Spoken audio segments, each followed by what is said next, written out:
कभी बैंक में डकैती, कभी घर में घुसकर यरगमाल बना लिया। सड़कों पर न हाथ में मोबाइल महफूज है और न ही गाड़ी में लैपटॉप। चोरों की नजरें जेब पर रखे पर्स और घर के बाहर खड़ी गाड़ी पर भी है। अमन और सुकून का शहर माने जाने वाले जयपुर में इस तरह के वाकयात में मुसलसल इजाफा हो रहा है।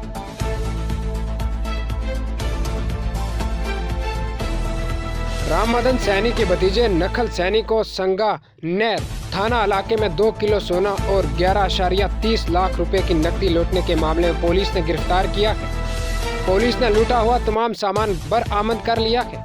इस मामले में घर वालों को मशकूक समझते हुए पुलिस ने सभी की कॉल डिटेल्स की जांच की तो रिश्तेदारों का मुलविस होना सामने आया। राजस्थान में कोरोना केसेस की तादाद में कमी के साथ अब मौत के केसेस भी आहिस्ता आहिस्ता कम हो रहे हैं।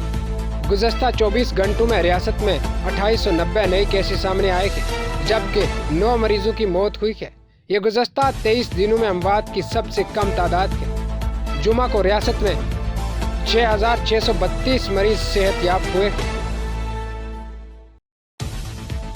कर्नाटक के बाद अब राजस्थान में भी हिजाब पर तनाज़ा शुरू हो गया है। जयपुर के चकोस में जुमा को कुछ तालिबात हिजाब और बुर्का पहनकर कस्तूरी देवी कॉलेज पहुंची। तालिबात को देखकर इंतजामिया ने इन्हें कॉलेज यूनिफॉर्म पहनकर आने को कहा। इस पर लड़कियां गुस्से में आ गई और एहतजाज करने लगी। तालिबात ने अपने घर वालों को भी कॉलेज में बुला लिया। राजस्थान में बेरोजगार नौजवानों के बाद अब कंट्रैक्ट अकाउंटेंट असिस्टेंट ने हुकूमत के खिलाफ मुहाज खोल दिया है।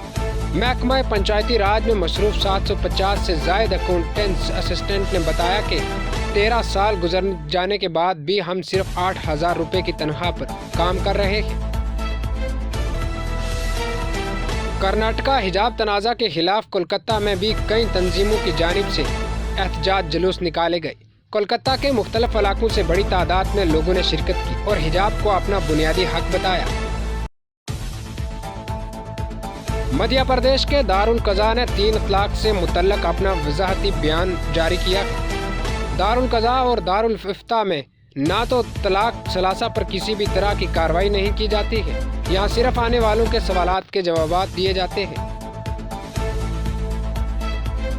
कौमी दारुल हुकूमत दिल्ली के बवाना में बनाए गए राजीव रतन आवास योजना के कुछ फ्लैट जुमा की दोपहर अचानक मुनहदम हो गए। इसकी जिद में आने वाले कुछ लोग भी जख्मी हुए।